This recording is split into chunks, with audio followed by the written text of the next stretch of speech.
I guess the main concerns I would have are making sure that communities are involved in the development of these projects, the projects to transport oil, which in this case is primarily related to pipelines.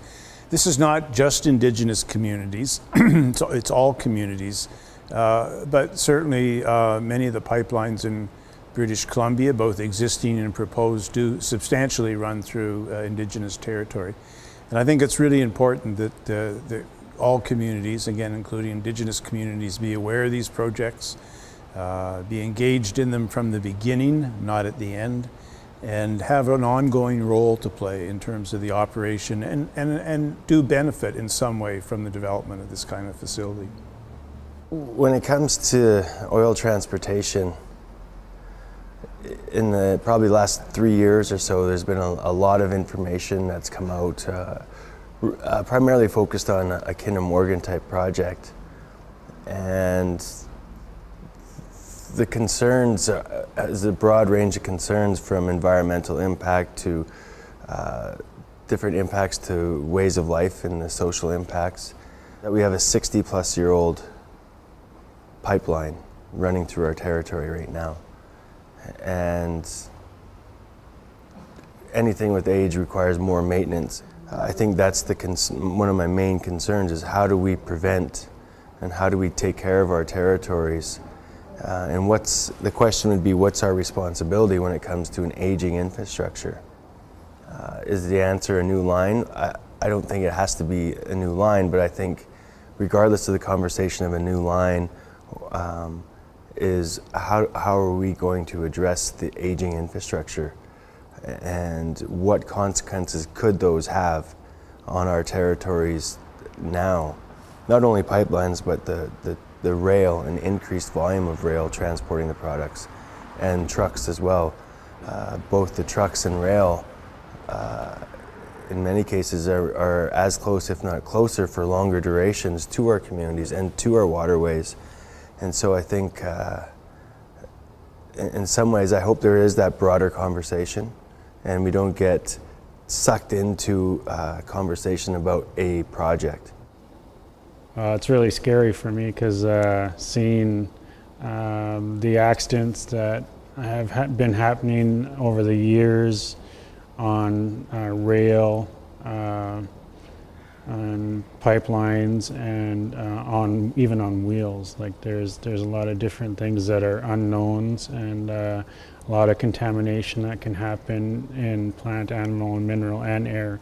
So there's a lot of things that can be affected, and has been affected.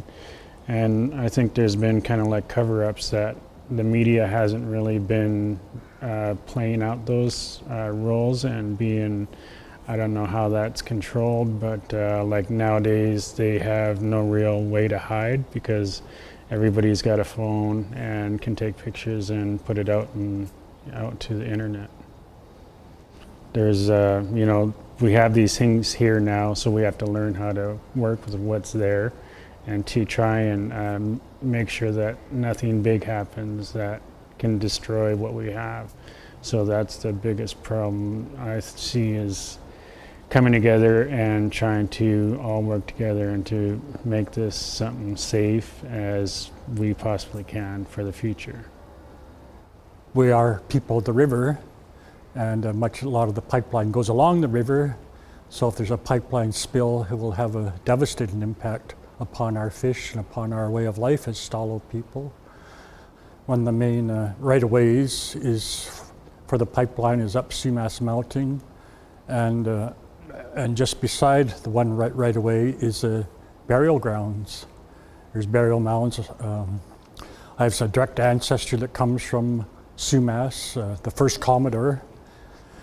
So I have some concerns that might be my direct ancestors who's in the burial mounds there, and that would be impacted by the pipeline expansion too.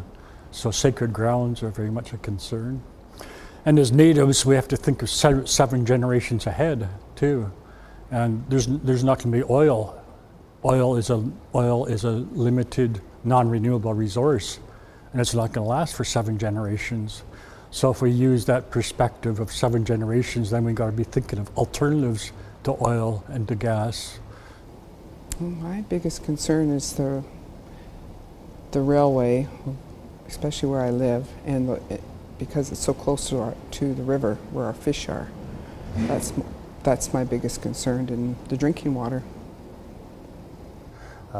We as First Nations, we have that close connection to the water, the lands, the air, and we rely on the water as a food source, salmon as a food source, wildlife. That's how we sustained ourselves in the past, and that's how we sustain ourselves now. So it's who we are.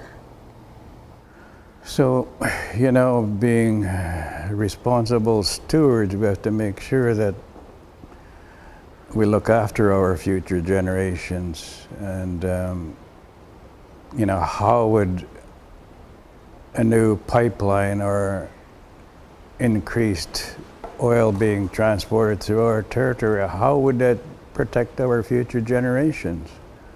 That's the challenge that we have before us. And it requires a consent of our Stalo people, the collective. And the challenge we have is, how is our collective going to give consent, whether it's a yes or a no?